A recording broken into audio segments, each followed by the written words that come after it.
बिस्मिल्लाहिर्रहमानिर्रहीम। अस्सलाम वालेकुम स्टूडेंट्स। आज के लेक्चर में हम एक्सरसाइज 14 का क्वेश्चन नंबर 3, 4 एंड 5 सॉल्व करेंगे। आज का लेक्चर स्टार्ट करते हैं। एक्सरसाइज 14 का क्वेश्चन नंबर 3 टेंजेंट्स के theta plus 2 square root 3 tangent theta plus 1 is equal to 0। अब हम क्वेश्चन नंबर 3 को सॉल्व करना स्टार्ट करते हैं। सबसे पहले अगर आप ध्यान से गिवन क्वेश्चन को देखें तो ये किस तरह की फॉर्म में है, क्वाड्रेटिक इक्वेशन की फॉर्म में है। वैसे क्वाड्रेटिक इक्वेशन आपके पास क्या होती है, ax square plus bx plus c is equal to 0। अगर आप गिवन क्वाड्रेटिक इक्वेशन और क्वाड्रेटिक इक्वेशन को कंपेयर करें तो दोनों में डिफरेंस क्या है। Given quadratic equation in term of tangent theta है, जबकि quadratic equation in term of x है। अब यहाँ पर आपने ये तो देख लिया कि गिवन क्वेश्चन क्वाड्रेटिक इक्वेशन की फॉर्म में। नेक्स्ट आपने क्या देखना है कि क्वाड्रेटिक इक्वेशन को सॉल्व कैसे करते हैं। बेसिकली हम क्वाड्रेटिक इक्वेशन को डिफरेंट मेथड से सॉल्व करते हैं, completing square method, factorisation and quadratic formula. इन तीनों मेथड को यूज करके हम क्वाड्रेटिक इक्वेशन को सॉल्व कर सकते हैं। आपकी मर्जी, आप इन तीनों में से कोई से भी मेथड यूज कर सकते हो। मैं यहाँ पर क्वाड्रेटिक फार्मूला यूज करूंगी क्वाड्रेटिक इक्वेशन को सॉल्व करने के लिए। क्वाड्रेटिक फार्मूला क्या है आपके पास, x is equal to minus b plus minus square root b square minus 4ac divided by 2a। यह आपके पास क्वाड्रेटिक फार्मूला है। इसमें a b c की वैल्यू आपको पता होनी चाहिए कि a b c की क्या वैल्यू है। और आपको कैसे पता चलेगा कि a b c की क्या वैल्यू है, उसके लिए आपने क्या करना है, गिवन क्वाड्रेटिक इक्वेशन को कंपेयर करना है क्वाड्रेटिक इक्वेशन से। तो आपके पास आएगी a की वैल्यू 3, b की वैल्यू 2 स्क्वायर रूट 3, c की वैल्यू 1।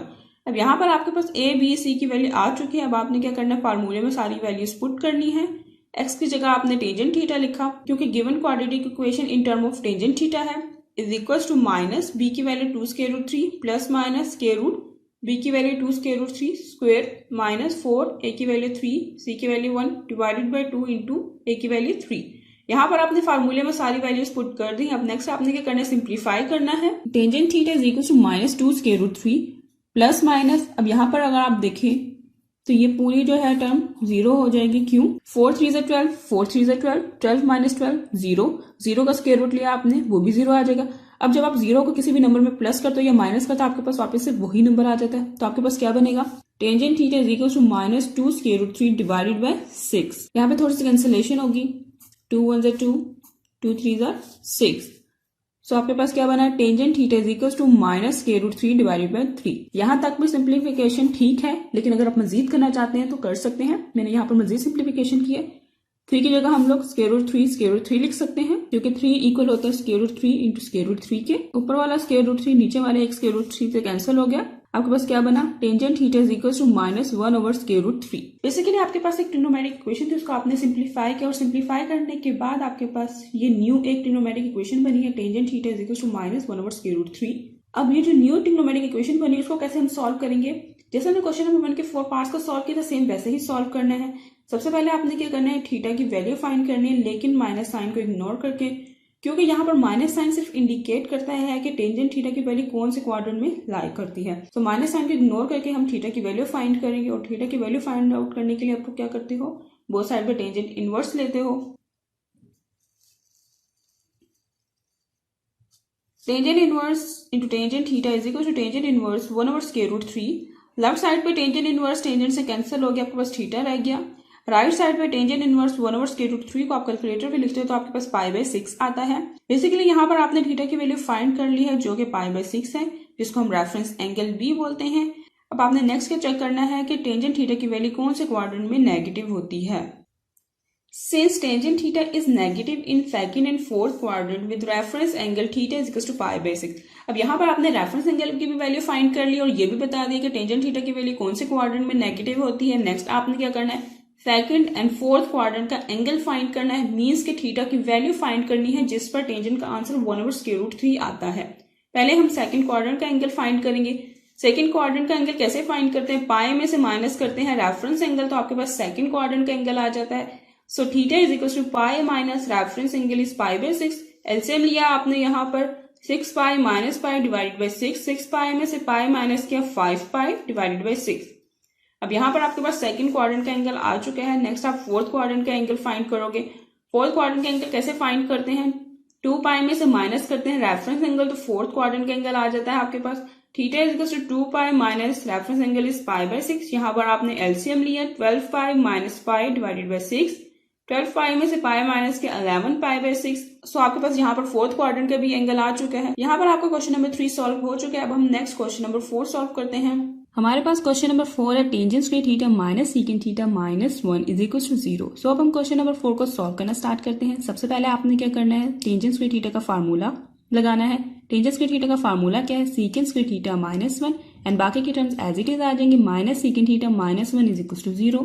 नेक्स्ट अगर आप देखें तो यहाँ पर -1 एंड -1 ऐड हो रहे हैं, उनको ऐड किया तो क्या बना -2 एंड बाकी की टर्म्स एज इट इज आ जाएंगी, secant square theta minus secant theta is equal to 0। अब अगर आप ध्यान से देखें, ये जो आपके पास ट्रिग्नोमेट्रिक इक्वेशन है ये किस तरह की फॉर्म में है, क्वाड्रेटिक इक्वेशन की फॉर्म में। वैसे आपके पास क्वाड्रेटिक इक्वेशन क्या होती है, ax² + bx + c is equal to 0। अगर आप कंपेयर करें जनरल क्वाड्रेटिक इक्वेशन को गिवन क्वाड्रेटिक इक्वेशन से, दोनों में डिफरेंस क्या है, given quadratic equation in term of secant theta है जबकि general quadratic equation in term of x है। अब आपने ये तो देख लिया कि आपके पास जो ट्रिग्नोमेट्रिक इक्वेशन है वो क्वाड्रेटिक इक्वेशन की फॉर्म में। नेक्स्ट आपने क्या देखना है कि क्वाड्रेटिक इक्वेशन को आप सॉल्व कैसे करते हैं। सो क्वाड्रेटिक इक्वेशन को हम 3 डिफरेंट वेज से सॉल्व कर सकते हैं, factorization method, completing square method and quadratic formula method. यहाँ पर आप इन तीनों में से कोई से भी मेथड यूज करके क्वाड्रेटिक इक्वेशन को सॉल्व कर सकते हो।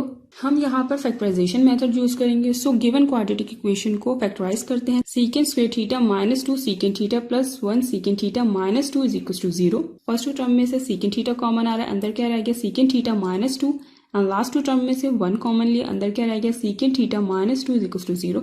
अब अगर आप ध्यान से देखें इस पूरी ट्रिग्नोमेट्रिक इक्वेशन में आपके पास क्या चीज कॉमन आ रही है, सीकेंट थीटा माइनस 2, बाकी क्या रह गया secant theta plus 1 is equal to 0। अब यहाँ पर सीकेंट थीटा माइनस 2 भी 0 के इक्वल है, सीकेंट थीटा प्लस 1 भी 0 के इक्वल है। सो बेसिकली यहाँ पर आपके पास 2 ट्रिग्नोमेट्रिक इक्वेशन बन गई। First one is secant theta minus 2 is equal to 0 and second one is secant theta plus 1 is equal to 0। First trigonometric equation से हमने सीकेंट थीटा की वैल्यू निकाली, secant theta is equal to 2 and second trigonometric equation से भी हमने secant theta की value निकाली, secant theta is equal to -1। हम जानते हैं कि सीकेंट थीटा इक्वल होता है 1/cos थीटा के। सो हमने सीकेंट थीटा की जगह प्लेस कर दिया 1/cos theta is equal to 2, यहाँ पर भी और यहाँ पर भी 1/cos theta is equal to -1। इन दोनों ट्रिग्नोमेट्रिक इक्वेशन को मजीद सिंप्लीफाई किया तो हमारे पास क्या न्यू ट्रिग्नोमेट्रिक इक्वेशन बनी, cos theta is equal to 1/2 cos theta is equal to -1। So basically आपके पास जो ओरिजिनल ट्रिग्नोमेट्रिक इक्वेशन थी आपने उसको सिंप्लीफाई किया और सिंप्लीफाई करने के बाद आपके पास 2 न्यू ट्रिग्नोमेट्रिक इक्वेशन बनी। First one is cos theta is equals to 1/2 and second one is cos theta is equals to -1।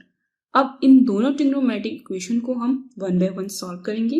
पहले हम cos theta is equal to 1/2 को सॉल्व करेंगे। सो सॉल्व करते हैं।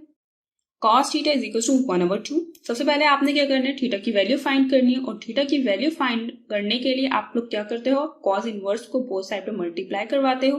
लेफ्ट साइड पे cos इनवर्स cos से cancel हो गया, आपके पास थीटा रह गया एंड राइट साइड पे cos इनवर्स 1/2 बन गया।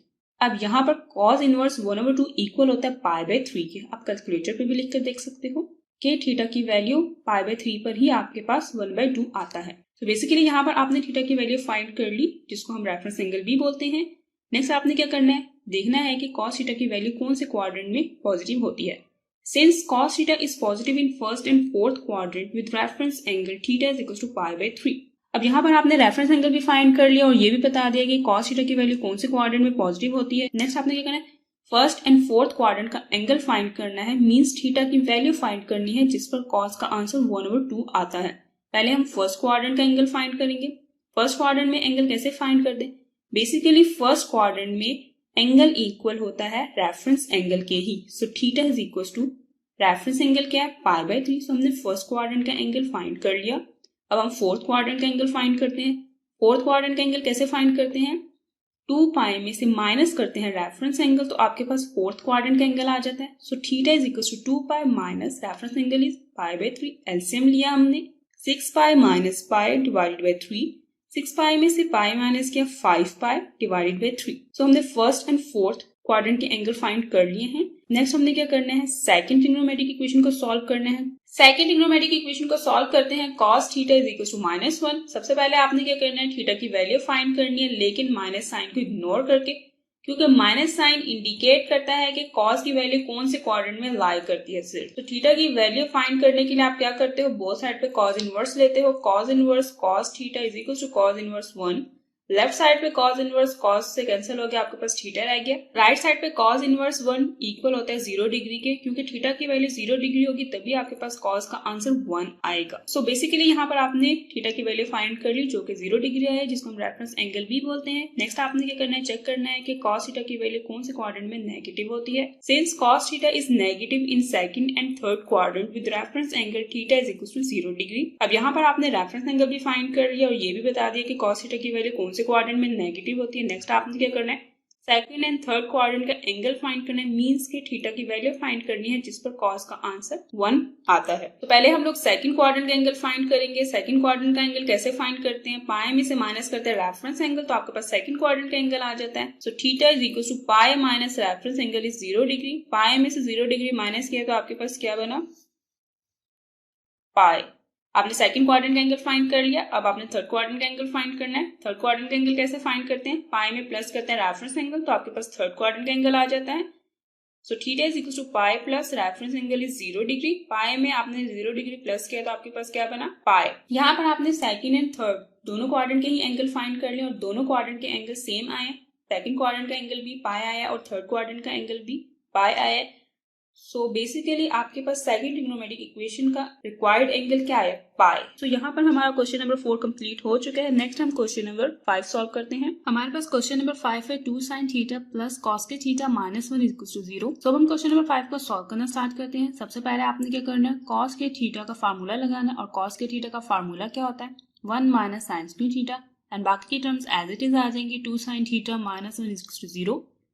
अब यहाँ पर अगर आप देखें तो -1 एंड 1 कैंसिल हो रहे हैं, सो हमने कैंसिल कर दिया। बाकी आपके पास क्या टर्म्स आएगी, 2 sin theta minus sine square theta is equal to 0।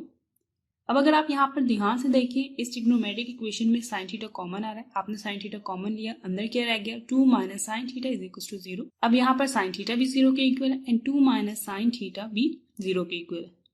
First वाली trigonometric equation already simplified form है, इसको मजीद सिंप्लीफाई करने की जरूरत नहीं है। जो सेकंड ट्रिग्नोमेट्रिक इक्वेशन है इसको मजीद सिंप्लीफाई कर सकते हैं। मजीद सिंप्लीफाई किया तो क्या बनी, 2 is equal to sine theta. इसको रीअरेंज करके लिखा sine theta is equal to 2। तो बेसिकली आपके पास जो ओरिजिनल ट्रिग्नोमेट्रिक इक्वेशन गिवन थी उसको सिंप्लीफाई किया, और सिंप्लीफाई करने के बाद 2 न्यू ट्रिग्नोमेट्रिक इक्वेशन बनी। First one is sine theta is equal to 0 and second one is sine theta is equal to 2। अब नेक्स्ट आपके पास ये जो 2 न्यू ट्रिग्नोमेट्रिक इक्वेशन बनी, इनको सॉल्व कैसे करना है, जैसे हम प्रीवियस क्वेश्चन में सॉल्व करते हुए आए हैं वैसे ही सॉल्व करना है।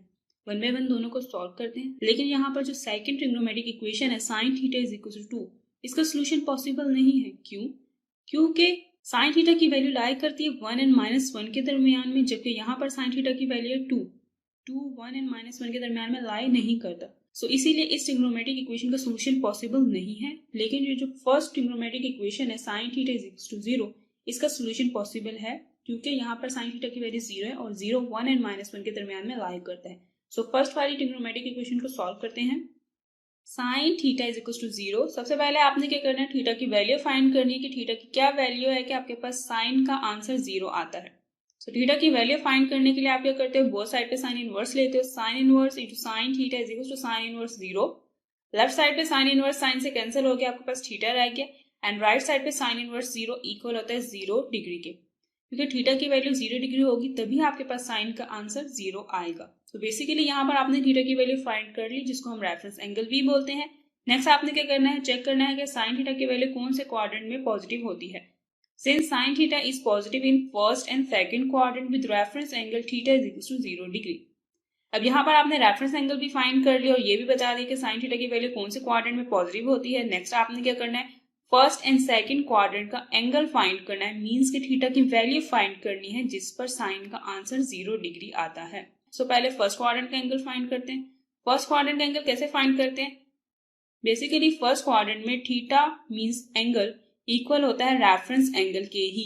So theta is equal to reference angle is 0 degree.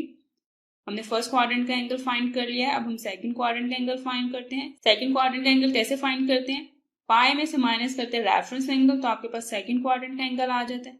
So theta is equal to pi minus reference angle is 0 degree.